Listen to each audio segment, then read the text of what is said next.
नमस्ते, मेरा नाम है प्राची। प्रेमचंद की जो कहानी मैं आज आपको सुनाने जा रही हूँ उसका नाम है सदगति। दुखी चमार द्वार पर झाड़ू लगा रहा था और उसकी पत्नी झुरिया घर को गोबर से लीप रही थी। दोनों अपने अपने काम से फुर्सत पा चुके थे तो चमारिन ने कहा, तो जाके पंडित बाबा से कह आओ न, ऐसा न हो कहीं चले जाएं। दुखी ने कहा, हाँ जाता हूँ, लेकिन यह तो सोच बैठेंगे किस चीज पर। झुरिया कहती है, कहीं से खटिया न मिल जाएगी, ठकुराने से मांग लाना। दुखी, तू तो कभी कभी ऐसी बात कह देती है कि देह जल जाती है। ठकुराने वाले मुझे खटिया देंगे? आग तक तो घर से निकलती नहीं, खटिया देंगे? कैथाने में जाकर एक लोटा पानी मांगू तो न मिले, भला खटिया कौन देगा? हमारे उपले, सेठे, भूसा, लकड़ी थोड़ी है कि जो चाहे उठा ले जाए। ले अपनी खटोली धोकर रख दे, गर्मी के तो दिन है, उनके आते आते सूख जाएगी। झुरिया ने कहा, वह हमारी खटोली पर बैठेंगे नहीं? देखते नहीं कितने नेम धर्म से रहते हैं। दुखी ने जरा चिंतित होकर कहा, हाँ यह बात तो है। महुए के पत्ते तोड़कर एक पत्तल बना लूं तो ठीक हो जाए। पत्तल में बड़े बड़े आदमी खाते हैं, वह पवित्र है। ला तो डंडा, पत्ते तोड़ दूं। झुरिया, पत्तल मैं बना लूंगी, तुम जाओ, लेकिन हाँ उन्हें सीधा भी तो देना होगा, अपनी थाली में रख दूं? दुखी ने गुस्से में कहा, कहीं ऐसा गजब न करना, नहीं तो सीधा भी जाए और थाली भी फूटे। बाबा थाली उठाकर पटक देंगे। उनको बड़ी जल्दी विरोध चढ़ाता है। विरोध में पंडिताइन तक को छोड़ते नहीं। लड़के को ऐसा पीटा कि आज तक टूटा हाथ लिए फिरता है। पत्तल में सीधा भी देना, हाँ, मुदा तो छूना मत। गौंड की लड़की को लेकर साह की दुकान से सब चीजें ले आना, सीधा भरपूर हो। सेर भर आटा, आधा सेर चावल, पाव भर दाल, आधा पाव घी, नून, हल्दी और पत्तल में एक किनारे 4 आने पैसे रख देना।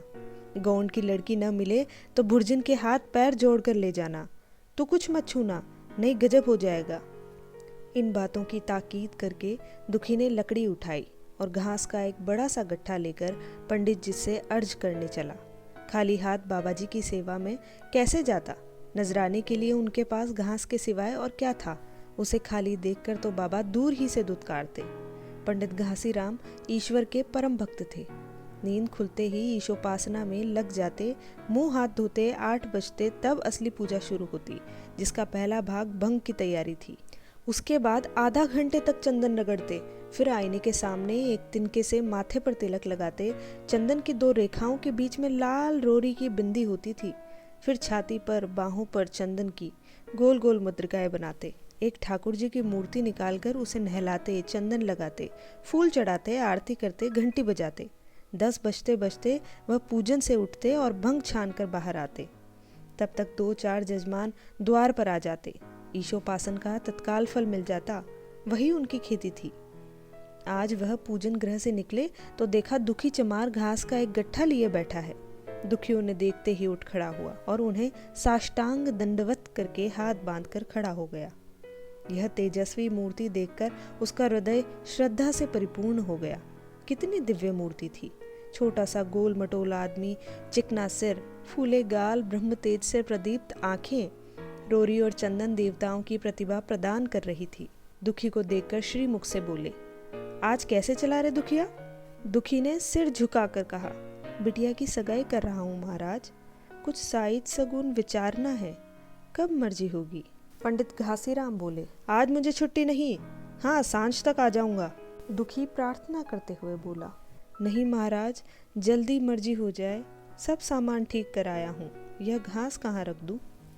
घासी, इसे गाय के सामने डाल दे और जरा झाड़ू लेकर द्वार तो साफ कर दे। यह बैठक भी कई दिन से लीपी नहीं गई, उसे भी गोबर से लीप दे, तब तक मैं भोजन कर लूं, फिर जरा आराम करके चलूंगा। हाँ ये लकड़ी भी चीर देना, खलिहान में 4 खांची भूसा पड़ा है, उसे भी उठा लाना और भुसौली में रख देना। दुखी फौरन हुक्म की तामील करने लगा। द्वार पर झाड़ू लगाई, बैठक को गोबर से लीपा, तब 12 बज गए। पंडित जी भोजन करने चले गए। दुखी ने सुबह से कुछ नहीं खाया था, उसे भी जोर की भूख लगी, पर वहाँ खाने को क्या धरा था? घर यहाँ से मील भर था, वहाँ खाने चला जाए तो पंडित जी बिगड़ जाएं। बेचारे ने भूख दबाई और लकड़ी फाड़ने लगा। लकड़ी की मोटी सी गांठ थी, जिस पर पहले कितने ही भक्तों ने अपना जोर आजमा लिया था। वह उसी दमखम के साथ लोहे से लोहा लेने के लिए तैयार था। दुखी घास छीलकर बाजार ले जाता था। लकड़ी चीरने का उसे अभ्यास न था। घास उसके खुरपे के सामने सिर झुका देती थी। यहाँ कस कस कर कुल्हाड़ी का भरपूर हाथ लगाता, पर उस गांठ पर निशान तक न पड़ता था। कुल्हाड़ी उछट जाती। पसीने में तर था, हाँफता था, थक कर बैठ जाता था, फिर उठता था। हाथ उठाए न उठते थे, पांव कांप रहे थे, कमर न सीधी होती थी, आंखों तले अंधेरा हो रहा था, सिर में चक्कर आ रहे थे, तितलियां उड़ रही थी, फिर भी अपना काम किए जा रहा था। अगर एक चिलम तंबाकू पीने को मिल जाती तो शायद कुछ ताकत आती। उसने सोचा, यह चिलम और तंबाकू कहाँ मिलेगी? ब्राह्मणों का पूरा है। ब्राह्मण लोग हम नीच जातों की तरह तंबाकू थोड़े ही पीते हैं। सहसा उसे याद आया कि गांव में एक गोंड भी रहता है, उसके यहाँ जरूर चिलम तंबाकू होगी। तुरंत उसके घर दौड़ा। खैर, मेहनत सफल हुई।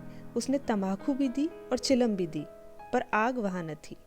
दुखी ने कहा, आग की चिंता न करो भाई, मैं जाता हूँ, पंडित जी के घर से आग मांग लूंगा, वहां तो अभी रसोई बन रही थी। यह कहता हुआ वह दोनों चीजें लेकर आ गया और पंडित जी के घर में बैराठे के द्वार पर खड़ा होकर बोला, मालिक, रच के आग मिल जाए तो चिलम पी ले। पंडित जी भोजन कर रहे थे। पंडिताइन ने पूछा, यह कौन आदमी आग मांग रहा है? पंडित, अरे वही ससुरा, दुखिया चमार है, कहा है थोड़ी सी लकड़ी चीर दे, आग है तो दे दो। पंडिताइन ने भवें चढ़ाकर कहा, तुम्हें तो जैसे पोथी पत्रों के फेर में धर्म कर्म किसी बात की सुधि ही नहीं रही। चमार हो, धोबी हो, पासी हो, मुंह उठाए घर में चला आए। हिंदू का घर न हुआ कोई सराय हुई। कह दो दाढ़ी जार से चला जाए, नहीं तो इस लुआटे से मुंह झुलस दूंगी। आग मांगने चला है। पंडित जी ने उसे समझाकर कहा, भीतर आ गया तो क्या हुआ? तुम्हारी कोई चीज तो नहीं छुई। धरती पवित्र है, जरा सी आग दे क्यों नहीं देती? काम तो हमारा ही कर रहा है। कोई लोनिया यही लकड़ी फाड़ता तो कम से कम 4 आने लेता। पंडिताइन ने गरज कर कहा, वह घर में आया क्यों? पंडित ने हार कर कहा, ससुरे का अभाग था और क्या। पंडिताइन, अच्छा, इस बखत तो आग दिए देती हूँ, लेकिन फिर जो इस तरह घर में आएगा तो उसका मुंह ही जला दूंगी। दुखी के कानों में इन बातों की भनक पड़ रही थी। पछता रहा था, नाहक आया। सच तो कहती हैं, पंडित के घर में चमार कैसे चला आए? बड़े पवित्र होते हैं ये लोग, तभी तो संसार पूछता है, तभी तो इतना मान है। भर चमार थोड़े ही हैं। इसी गांव में बूढ़ा हो गया, मगर मुझे इतनी अकल भी न आई।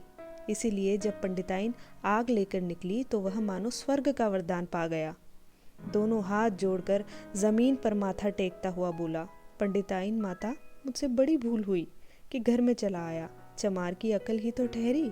इतने मूर्ख न होते तो लात क्यों खाते? पंडिताइन चिमटे से पकड़कर आग लाई थी। 5 हाथ की दूरी से घूंघट की आड़ से दुखी की तरफ आग फेंकी। आग की बड़ी सी चिंगारी दुखी के सिर पर पड़ गई। जल्दी से पीछे हटकर सिर के झोंटे देने लगा। उसने मन में कहा, यह एक पवित्र ब्राह्मण के घर को अपवित्र करने का फल है। भगवान ने कितनी जल्दी फल दे दिया। इसी से तो संसार पंडितों से डरता है और सबके रुपए मारे जाते हैं। ब्राह्मण के रुपए भला कोई मार तो ले, घर भर का सत्यानाश हो जाए। पांव गल गल कर गिरने लगे। बाहर आकर उसने चिलम पी और फिर कुल्हाड़ी लेकर जुट गया। खटखट की आवाज आने लगी।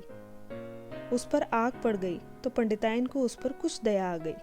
पंडित जी भोजन करके उठे तो बोली, इस चमरवा को भी कुछ खाने को दे दो, बेचारा कब से काम कर रहा है, भूखा होगा।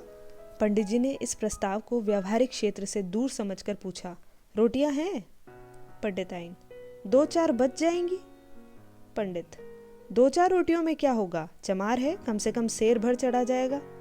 पंडिताइन कानों पर हाथ रखकर बोली, अरे बाप रे, सेर भर, फिर तो रहने दो। पंडित जी ने अब शेर बनकर कहा, कुछ भूसी चोकर हो तो आटे में मिलाकर 2 ठो लिट्ठा ठोक दो, साले का पेट भर जाएगा। पतली रोटियों से नीचों का पेट नहीं भरता, इन्हें तो ज्वार का लिट्टा चाहिए। पंडिताइन ने कहा, अब जाने भी दो, धूप में कौन मरे। दुखी ने चिलम पीकर फिर कुल्हाड़ी संभाली। दम लेने से जरा हाथों में ताकत आ गई थी। कोई आधा घंटे तक फिर कुल्हाड़ी चलाता रहा, फिर बेदम होकर वहीं सिर पकड़ के बैठ गया। इतने में वही गोंड आ गया। बोला, क्यों जान देते हो बूढ़े दादा? तुम्हारे फाड़े यह गांठ न फटेगी, नाहक हलकान होते हो। दुखी ने माथे का पसीना पोंछकर कहा। अभी गाड़ी भर भूसा ढोना है भाई। गौंड, कुछ खाने को मिला कि काम ही कराना जानते हैं? जाके मांगते क्यों नहीं? दुखी, कैसी बात करते हो चिखुरी, ब्राह्मण की रोटी हमको पचेगी? गौंड, पचने को पच जाएगी, पहले मिले तो। मूंछों पर ताव देकर भोजन किया और आराम से सोए। तुम्हें लकड़ी फाड़ने का हुक्म लगा दिया। जमींदार भी कुछ खाने को देता है, हाकिम भी बेगार लेता है तो थोड़ी बहुत मजूरी देता है। यह उनसे भी बढ़ गए, उस पर धर्मात्मा बनते हैं। दुखी, धीरे धीरे बोलो भाई, कहीं सुन ले तो आफत आ जाए। यह कहकर दुखी फिर संभल पड़ा और कुल्हाड़ी की चोट मारने लगा। चिखुरी को उस पर दया आई, आकर कुल्हाड़ी उसके हाथ से छीन ली और कोई आधा घंटे खूब कस कस कर कुल्हाड़ी चलाई, पर गांठ में एक दरार भी न पड़ी। तब उसने कुल्हाड़ी फेंक दी और यह कहकर चला गया, तुम्हारे फाड़े यह न फटेगी, जान भले निकल जाए। दुखी सोचने लगा, बाबा ने यह गांठ कहाँ रख छोड़ी थी कि फाड़े नहीं फटती? कहीं दरार तक तो नहीं पड़ती? मैं कब तक इसे चीरता रहूंगा? अभी घर पर 100 काम पड़े हैं। कार परोजन का घर है, एक न एक चीज घटी ही रहती है, पर इन्हें इसकी क्या चिंता। चलूं, जब तक भूसा ही उठा लाऊं। कह दूंगा बाबा आज तो लकड़ी नहीं फटी, कल आकर फाड़ दूंगा। उसने झोवा उठाया और भूसा ढोने लगा। खलिहान यहाँ से 2 फरलांग से कम न था। अगर झोवा खूब भर भर कर लाता तो काम जल्दी खत्म हो जाता। फिर झोवे को उठाता कौन? अकेले भरा हुआ झोवा उससे न उठ सकता था, इसलिए थोड़ा थोड़ा लाता था। 4 बजे कहीं भूसा खत्म हुआ। पंडित जी की नींद भी खुली। मुंह हाथ धोया, पान खाया और बाहर निकले। देखा तो दुखी झोवा सिर पर रखे सो रहा है। जोर से बोले, अरे दुखिया, तू सो रहा है? लकड़ी तो अभी ज्यों की त्यों पड़ी हुई है। इतनी देर तू करता क्या रहा? मुट्ठी भर भूसा ढोने में सांझ कर दी, उस पर सो रहा है। उठा ले कुल्हाड़ी और लकड़ी फाड़ डाल, तुझसे जरा सी लकड़ी नहीं फटती। फिर साइद भी वैसे ही निकलेगी, मुझे दोष मत देना। इसी से कहा है कि नीच के घर में खाने को हुआ और उसकी आंख बदली। दुखी ने फिर कुल्हाड़ी उठाई। जो बातें पहले से सोच रखी थी वह सब भूल गई।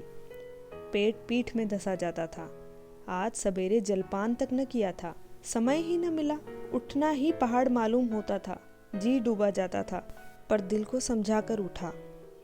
पंडित हैं, कहीं साइद ठीक न विचारे तो फिर सत्यानाश ही हो जाए। तभी तो संसार में इतना मान है। साइद ही का तो सब खेल है, जिसे चाहे बिगाड़ दे।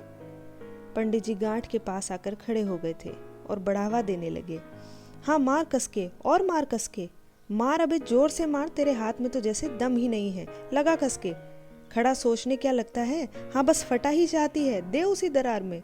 दुखी अपने होश में न था। न जाने कौन सी गुप्त शक्ति उसके हाथों को चला रही थी। वह थकान, भूख, कमजोरी सब मानो भाग गई। उसे अपने बाहुबल पर स्वयं आश्चर्य हो रहा था। एक एक चोट वज्र की तरह पड़ती थी। आधा घंटे तक वह इसी उन्माद की दशा में हाथ चलाता रहा, यहाँ तक कि लकड़ी बीच से फट गई और दुखी के हाथ से कुल्हाड़ी छूटकर गिर पड़ी। इसके साथ वह भी चक्कर खाकर गिर पड़ा। भूखा प्यासा थका हुआ शरीर जवाब दे गया। पंडित जी ने पुकारा, उठ के 2-4 हाथ और लगा दे, पतली पतली चैलियां हो जाए। दुखी न उठा। पंडित जी ने अब उसे दिख करना उचित न समझा। भीतर जाकर बूटी छानी, शौच गए, स्नान किया और पंडिताई बाना पहनकर बाहर निकले। दुखी अभी तक वहीं पड़ा हुआ था। जोर से पुकारा, अरे क्या पड़े ही रहोगे दुखी? चलो, तुम्हारे ही घर चल रहा हूँ, सब सामान ठीक ठीक है ना? दुखी फिर भी न उठा। अब पंडित जी को कुछ शंका हुई। पास जाकर देखा तो दुखी अकड़ा पड़ा हुआ था। बदहवास होकर भागे और पंडिताइन से बोले, दुखिया तो जैसे मर गया। पंडिताइन हक बकाकर बोली, वह तो अभी लकड़ी चीर रहा था ना? पंडित, हाँ, लकड़ी चीरते चीरते मर गया, अब क्या होगा? पंडिताइन ने शांत होकर कहा, होगा क्या? चमरोने में कहला भेजो, मुर्दा उठा ले जाए। एक क्षण में गांव भर में खबर हो गई। पूरे में ब्राह्मणों की ही बस्ती थी। केवल एक घर गोंड का था। लोगों ने इधर का रास्ता छोड़ दिया। कुएं का रास्ता उधर से ही था। पानी कैसे भरा जाए? चमार की लाश के पास से होकर पानी भरने कौन जाए? एक बुढ़िया ने पंडित जी से कहा, अब मुर्दा फिकवाते क्यों नहीं? कोई गांव में पानी पिएगा या नहीं? इधर गोंड ने चमरोने में जाकर सबसे कह दिया, खबरदार मुर्दा उठाने मत जाना, अभी पुलिस की तहकीकात होगी। दिल लगी है कि ये गरीब की जान ले ली। पंडित जी होंगे तो अपने घर के होंगे, लाश उठाओगे तो तुम भी पकड़े जाओगे। इसके बाद ही पंडित जी पहुंचे, पर चमरोने का कोई आदमी लाश उठा लाने को तैयार न हुआ। हाँ, दुखी की स्त्री और कन्या दोनों हाय हाय करती वहां चली और पंडित जी के द्वार पर आकर सिर पीट पीट कर रोने लगी। उनके साथ 10-5 और चमारिनें थी। कोई रोती थी, कोई समझाती थी, पर चमार एक भी न था। पंडित जी ने चमारों को बहुत धमकाया, समझाया, मिन्नत की, पर चमारों के दिल पर पुलिस का रौब छाया हुआ था। एक भी न मिनका। आखिर निराश होकर लौट आए। आधी रात तक रोना पीटना जारी रहा। देवताओं का सोना मुश्किल हो गया, पर लाश उठाने कोई चमार न आया। और ब्राह्मण चमार की लाश कैसे उठाते भला? ऐसा किसी शास्त्र पुराण में लिखा है? कहीं कोई दिखा दे। पंडिताई ने झुंझलाकर कहा, इन डायनों ने तो खोपड़ी चाट डाली, सबों का गला भी नहीं पकता। पंडित ने कहा, रोने दो चुड़ैलों को, कब तक रोएंगी? जीता था तो कोई बात न पूछता था, मर गया तो कोलाहल मचाने के लिए सबकी सब आ पहुंची। पंडिताइन, चमार का रोना मनहूस है। पंडित, हाँ बहुत मनहूस। पंडिताइन, अभी से दुर्गंध उठने लगी। पंडित, चमार था ससुरा की नहीं? साद असाद किसी का विचार है इन सबको? पंडिताइन, इन सबों को घिन भी नहीं लगती। पंडित, भ्रष्ट है सब। रात तो किसी तरह कटी, मगर सवेरे भी कोई चमार ना आया। चमारी ने भी रो पीट कर चली गई। दुर्गंध कुछ कुछ फैलने लगी। पंडित जी ने एक रस्सी निकाली, उसका फंदा बनाकर मुर्दे के पैर में डाला और फंदे को खींचकर कस दिया। अभी कुछ कुछ धुंधलका था। पंडित जी ने रस्सी पकड़कर लाश को घसीटना शुरू किया और गांव के बाहर घसीट ले गए। वहां से आकर तुरंत स्नान किया, दुर्गा पाठ पढ़ा और घर में गंगाजल छिड़का। उधर दुखी की लाश को खेत में गीदड़ और गिद्ध, कुत्ते और कौवे नोच रहे थे। यही जीवन पर्यंत की भक्ति, सेवा और निष्ठा का पुरस्कार था।